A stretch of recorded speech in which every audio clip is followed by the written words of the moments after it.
Hey everyone, and thank you for tuning in to the latest Hurricane Tracker app video update. Wanted to give you a quick radar check on Major Hurricane Matthew, which is a Category 4 hurricane with winds of 140 miles per hour.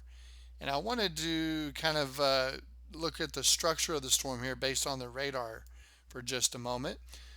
So, Hurricane Matthew right now has two eye walls, and sometimes this can happen. But you'll first notice we have eye wall number one right here, which is where the center of the storm is located, or the eye of the storm. And then we have another eye wall, which has developed over the last few hours at like a second ring around the center.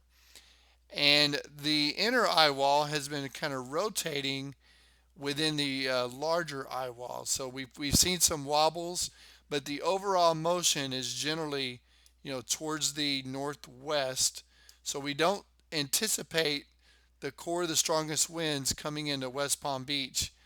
But over the next few hours, as the area of thunderstorms grow, and as this western edge of the storm progresses a little closer, you're going to see hurricane force winds begin to impact, I'd say, areas from Boca Raton northward, as this area of stronger winds located within the western side of the hurricane continues to rotate towards the west and the southwest over the next few hours. So don't let your guard down yet. I know there's been some squalls that have come through portions of southeast Florida, but for those of you, Fort Lauderdale, Boca Raton northward, we could definitely still see some impacts here over the next few hours. For those of you down here in the Miami metro, you've seen some squalls come through today. Uh, I'd say, pretty much the brunt of the storm is over for you. You may still see some northerly squalls with some brief gusts to tropical storm force. But what we're really concerned about, and what the National Hurricane Center has been concerned about, is the strong winds located right around the core of the hurricane. So if you see these yellow and red echoes right around the center, this is where your damaging 140 mile per hour winds are located. The 140 mile per hour winds are not located anywhere else in the storm. So it's a very compact area where we have those strongest winds. And outside of that, we can just see your, hurricane force winds above 75 miles per hour. But let me zoom out here and let me go up to the Melbourne radar. It's going to be a very close call as to whether or not the center of the storm comes ashore. Remember, it's been a little over 10 years since we've had a major hurricane Cat 3 or higher make landfall. The last one was Hurricane Wilma back in 2005. But the center is going to move, again, overall towards the northwest, maybe a little more towards the north-northwest.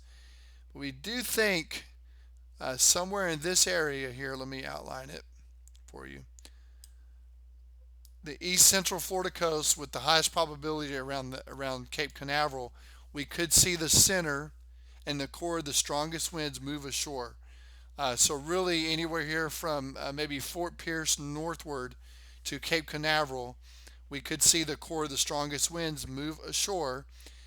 And again, I don't think the eye is going to move, anything like this where it gets over the Orlando area into central Florida. But I can see a track where it kind of just edges, right along the coast. Whether or not it makes an official landfall, we won't know until later. But definitely, as far as rain and wind impacts, we expect those to increase, the further up the coast you go. And then, of course, late into the morning tomorrow and afternoon, the strong hurricane force winds and heavy rains will move into the Jacksonville area. But overnight, east central Florida, about 2 in the morning. Again, the center of Matthew is forecasted to be located just off of the coast. And again, we're going to see strong tropical storm force winds gusting to hurricane strength here over the Orlando area.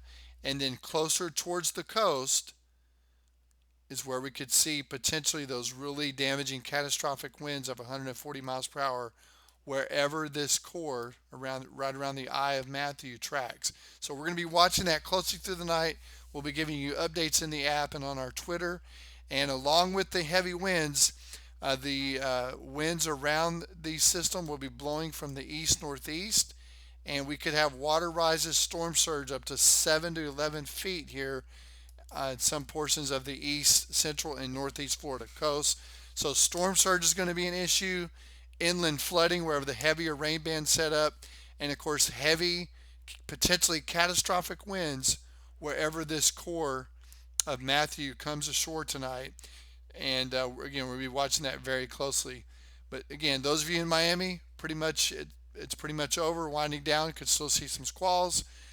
West Palm Beach area northward, as this area begins to rotate a little more towards the west, we could see winds gusting up to hurricane force, and we do expect millions of folks, unfortunately, to be without power here along the eastern Florida coast and even inland areas over the Orlando area and Jacksonville throughout the day tomorrow.